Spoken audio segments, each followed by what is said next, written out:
నమస్తే. ఆలయాల రక్షణ కోసం హిందువుల్లో చైతన్యం కనిపిస్తుంది.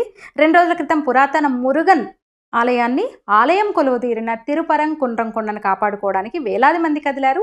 ద్రవిడ పార్టీలు రాజ్యమేలుతున్న నేలలో సనాతన ధర్మాన్ని నిర్మూలిస్తానని ప్రకటన చేసిన పార్టీలు నాయకుల ఏలికలో ఉన్న రాష్ట్రంలో అంత చైతన్యం ఆశ్చర్యకరమని చెప్పాలి.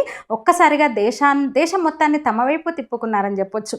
దాదాపు 20,000 మంది మురుగన్ భక్తులు స్వచ్ఛందంగా తరలి వచ్చి నిరసనలో పాల్గొన్నారు. శాంతియుత నిరసన వ్యక్తం చేశారు. తమ డిమాండ్ వినిపించారు. అందుకు సంబంధించిన వీడియోలు మీరు కూడా చూసే ఉంటారు మీడియాలో, సోషల్ మీడియాలో. మధురైకి 9 కిలోమీటర్ల దూరంలో ఉంటుంది. అది సుబ్రహ్మణ్య స్వామికి చెందిన 6 ప్రముఖ దేవాలయాల్లో అది మొదటిది. మధురై కోర్టు అనుమతి తీసుకొని మరి తమ ఐక్యత చాటుతూ నిరసన ప్రదర్శన నిర్వహించారు వాళ్ళందరూ కూడా. ఆ సమయంలో 3,500 మంది పోలీసులు అక్కడ మోహరించున్నారు. హిందూ ఫ్రంట్ ఆధ్వర్యంలో ఆ కార్యక్రమం జరిగింది. సాయంత్రం 5 గంటల నుంచి 6 గంటల మధ్య కోర్టు అనుమతి ఇచ్చినట్టుగానే ఫిబ్రవరి 4వ తేదీన వాళ్ళ నిరసన తెలిపారు. ఇక ఫిబ్రవరి 3, 4 తేదీల్లో అయితే అక్కడ 144 సెక్షన్ విధించారు. అయితే పోలీసుల నిషేధాజ్ఞల మధ్య కూడా తమిళనాడు వ్యాప్తంగా, తమిళనాడు నలుమూలల నుంచి తరలి వచ్చిన భక్తులు చీమల్లో వచ్చారు. పుట్టలోంచి చీమలు వచ్చినట్టు కదా వచ్చారు భక్తులు. ఆ గంట పాటు కూడా మురుగన్ నినాదాలతో ఆ ప్రాంతం మారుమోగింది. కాషాయ కాంతులతో మెరిసిపోయింది. తిరుపరంకుండ్రం కొండను పూర్తిగా ఇస్లామీకరణ చేయాలనుకుంటున్నారని, హిందూ వ్యతిరేకుల ఆటలు సాగనివ్వబోమని వాళ్ళందరూ హెచ్చరించారు. BJP, RSS, Hindu Munnani, Hindu front, VHP సహా 50 సంస్థలు, హిందూ సంస్థలు, సంఘాలు భక్తుల నిరసనకు మద్దతు తెలిపై సంఘీభావాన్ని ప్రకటించాయి. అసలు విషయానికి వస్తే అది ప్రాచీన ఆలయం. పెద్ద ఎత్తున నిత్యం భక్తులు మురుగన్ దేవాలయాన్ని సందర్శించేవారు. శ్రీవల్లిని సుబ్రహ్మణ్య స్వామి పెళ్లాడింది అక్కడేనని భక్తుల నమ్మకం. అలాంటి ఆలయంపై క్రమంగా దాదాపు 100-120 ఏళ్ల నుంచి ముస్లింలు కన్నేస్తూ వస్తున్నారు.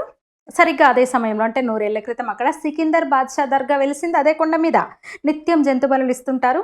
వక్ఫ్ బోర్డు అయితే ఎప్పుడో క్లెయిమ్ చేసేసింది. కొత్త ఏం లేదు దాంట్లో. హిందువులు వెళ్ళడమే తగ్గింది. క్రమక్రమంగా వాళ్ళ పెత్తనం పెరిగింది. నిత్యం జంతు బలులు కొండను క్రమంగా ఆక్రమించుకుంటూ పోతున్నారు. కొండకు మొత్తం ఇంకా దానిపైన పెద్ద పెద్ద రాళ్లకు, బండలకు పచ్చరంగు వేసేశారు. మొత్తం కొండంతా సగం పచ్చగా అయిపోయింది. దీంతో అప్పుడు కొన్ని ఏళ్ల క్రితం కొందరు మళ్ళీ కదిలారు.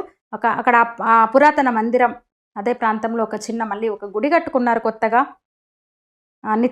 నిత్యం దీపం పెడుతున్నారు అక్కడ. క్రమంగా మళ్ళీ భక్తుల తాకిడి పెరిగింది కొన్నేళ్ల నుంచి. ఇక వాళ్ళ ఆక్రమణ పర్వం అయితే కొనసాగుతుంది. వాళ్ళ పెత్తనం ఆగలేదు. నిత్యం జంతు బలులతో పాటు అసాంఘిక కార్యకలాపాలకు అడ్డాగా ఆ కొండ మారింది. ఆ పవిత్ర ప్రాంతం మారిపోయింది. అధికార పాలనా యంత్రాంగం పట్టించుకోదు. దీంతో కొందరు మళ్ళీ కోర్టుకు వెళ్ళారు. ముఖ్యంగా కొండ మీద జంతు బలులను నిషేధించాలని. అయితే కోర్టు విచిత్రమైన తీర్పిచ్చింది. ఏంటంటే, జంతువులను పైకి తీసుకెళ్లి బలి ఇవ్వద్దు, కానీ కింద వండుకొని తీసుకెళ్ళొచ్చు. మాంసాన్ని కిందనే వండుకొని తీసుకెళ్ళండి, కింద బలిచ్చి వండుకొని తీసుకెళ్ళండి, పైన బలి ఇవ్వద్దు అని. దీంతో హిందువులు బగ్గుమన్నారు.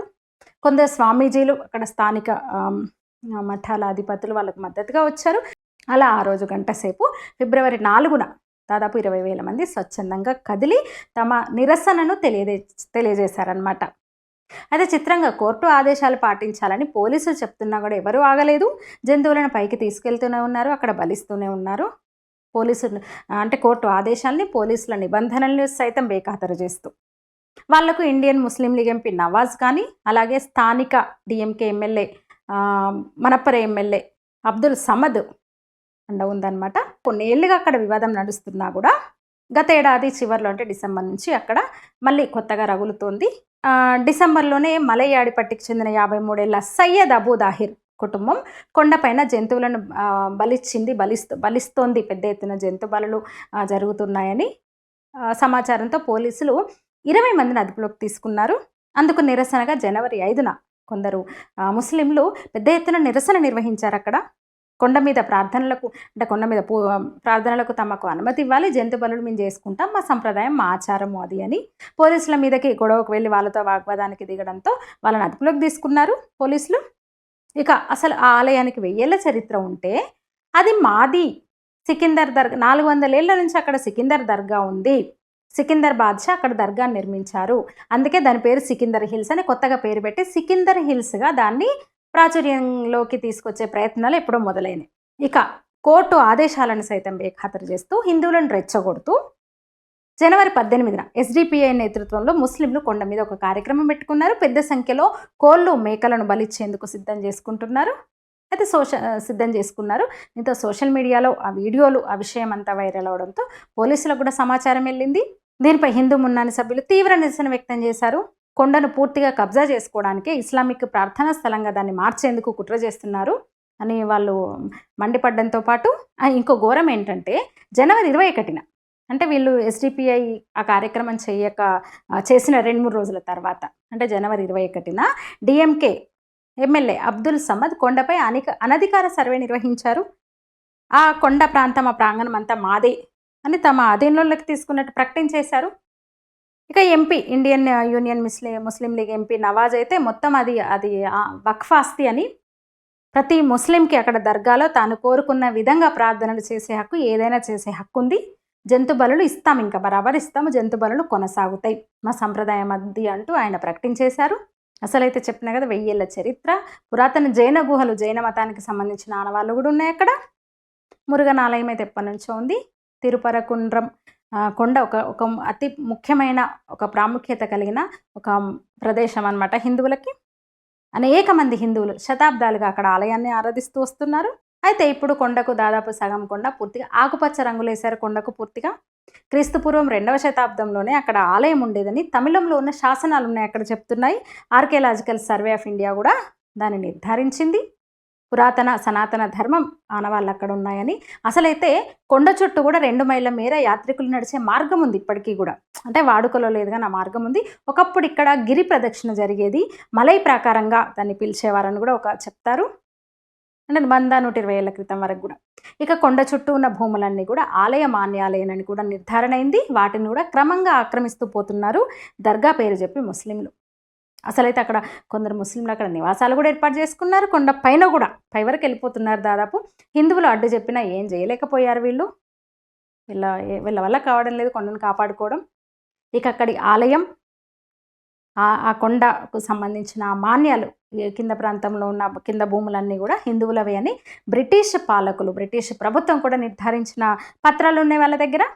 అయినా సరే మతపరమైన పండగల ముసుగులో కొండపైన కొంత భాగాన్ని స్థానిక ముస్లింలు కాలక్రమేణా క్రమ పద్ధతిలో ఆక్రమించారని స్థానిక హిందువులు ఆరోపిస్తున్నారు, ఆందోళన వ్యక్తం చేస్తున్నారు. చెప్పిన కదా ఇక కొన్ని రోజులుగా అయితే అసలు ఆ దర్గా వెనుక ఉన్న కొండలు పూర్తిగా సికిందర్ హిల్స్ అని చెప్పుకోవడం మొదలుపెట్టారు. ఎప్పటి నుంచో 100 ఏళ్ల నుంచి ఆ కొండలను, ఆ భూములను, దేవుడి భూములను క్లెయిమ్ చేస్తూ వస్తున్నారు. కొన్ని ఇంకా వక్ఫవే అని ప్రకటన చేసుకున్నారు కొన్ని భూములను అయితే.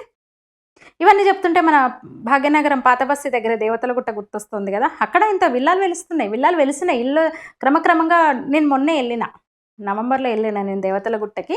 క్రమక్రమంగా ఆ ప్రాంతాన్ని మొత్తం కబ్జా చేసుకొని ఇల్లు కట్టేసుకున్నారు. రోడ్డు కూడా సరిగా లేదు భక్తులు వెళ్ళడానికి. అది కూడా ఒక పురాతనమైన ఆలయం కదా. కొన్ని ఎకరాల భూములు ఉండేవి కొండకి, ఆ టెంపుల్కు, ఆ దేవతల గుట్టకి. అవన్నీ కబ్జా అయిపోయినాయి.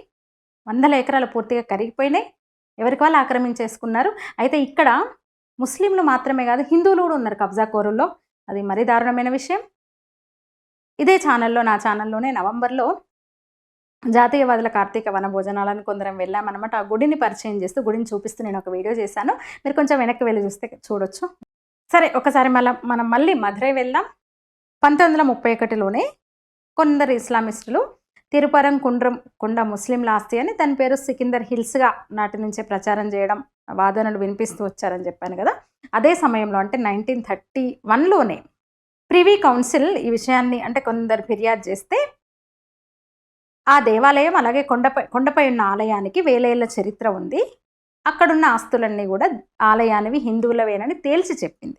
ఇక మురుగన్ సుబ్రహ్మణ్య స్వామి తమిళుల మానసికం, అతి ప్రాచీన వాటిలో దక్షిణామూర్తి కల్ట్ ఒకటైతే, అంటే దక్షిణాదిన తమిళనాడు, కేరళ, తెలుగు రాష్ట్రాల్లో దక్షిణామూర్తి ఆరాధన పద్ధతి ఉండేది. అలాగే మురుగన్ సంప్రదాయం కూడా తమిళనాడులో, అందులోనే తమిళనాడులో ఎక్కువ చాలా గుడులు ఉంటాయి. మురుగన్ గుడులు, సుబ్రహ్మణ్య స్వామి, కుమారస్వామి, సుబ్రహ్మణ్య స్వామి, మురుగన్ ఒకరే. ఇక ఇక్కడ ఆక్రమణకు గురవుతున్నది మురుగన్ మందిరం కనుక చాలా సీరియస్ అయ్యారు భక్తులు. పెద్ద సంఖ్యలో అక్కడ తమిళనాడులో మురుగన్ భక్తులు ఉంటారు. అందుకే స్వచ్ఛందంగా తరలి వచ్చారు. కేరళలో కూడా చూసాం మనం శబరిమల విషయంలో కూడా కోర్టు తీర్పును సైతం తప్పుపడుతూ మహిళా భక్తులు ఎట్లా బయటకు వచ్చారో మనం చూసాం. ఇట్లాగే చీమల పుట్ట నుంచి అట్లా వచ్చినట్టు. సరే, పార్టీలు, నాయకులు, లీడర్ల ఎజెండాలు, సిద్ధాంతాలు ఎలా ఉన్నా ప్రజలకంటూ ఒక భావజాలం ఉంటుంది కదా.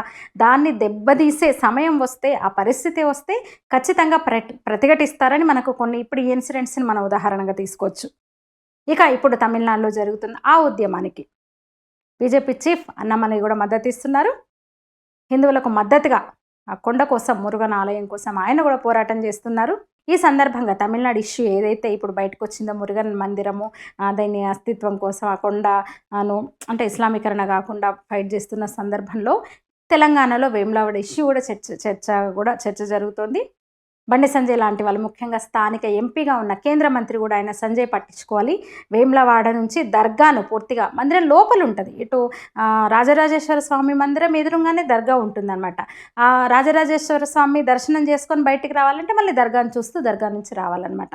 అందుకని ఆ దర్గాను అక్కడి నుంచి అలంపురం ప్రధాన ఆలయంలోనే, ఆలయ ప్రాంగణంలోనే దర్గా ఉంటుంది. ఈ 2 దర్గాల్ని తొలగించాలని ఇక్కడ కూడా హిందువులు అంటే ఇప్పుడిప్పుడే మాట్లాడుకుంటున్నారు. చూడాలి మరి అంత చైతన్యవంతంగా ఈ దర్గా తొలగింపులో. ఎందుకంటే అసలు దర్గా ఆనవాళ్లే లేవు. 120 ఏళ్ల క్రితం నుంచి కూడా, 1000 ఏళ్ళ ఆలయం అది మురుగన్ ఆలయము. కానీ 120 ఏళ్ల నుంచి కూడా అక్కడ కొత్తగా దర్గా వెలియడము, దాని పేరే మార్చడము, వక్ఫ్ బోర్డు క్లెయిమ్ చేసుకోవడము, ఇవన్నీ చూస్తే ఇక్కడ కూడా అదే జరిగే ప్రమాదం లేదు అని మనం చెప్పలేం కదా.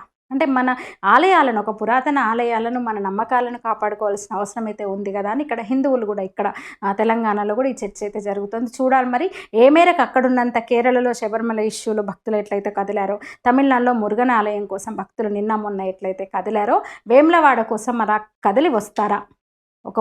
ఒక ఉద్యమం వస్తుందా మరి దర్గాకు వ్యతిరేకంగా? అక్కడి నుంచి దర్గాను తొలగించాలనే ఒక ఉద్యమం మరి ఇక్కడ తెలంగాణలో కూడా ఊపందుకుంటుందా చూడాలి. నా వీడియోలు నచ్చితే లైక్ చేయండి, షేర్ చేయండి, నా ఛానల్ని సబ్స్క్రైబ్ చేసుకోండి.